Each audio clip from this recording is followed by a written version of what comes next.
My first step on question 23 is to get everything onto one side and 0 on the other. So I want to move that 2. And then I'm going to identify my A,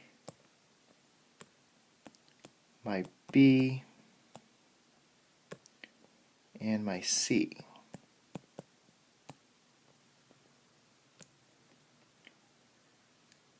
And then plug these into the quadratic formula.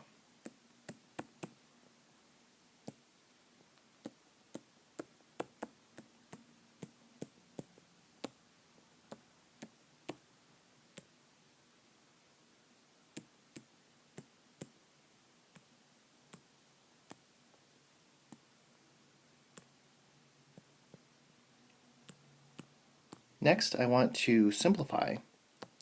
So x is equal to -3 plus or minus the square root of 41 all over 8.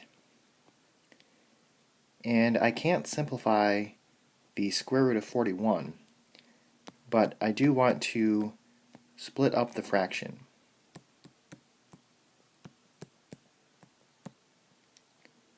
So my answer is -3 over 8 plus or minus the square root of 41 over 8.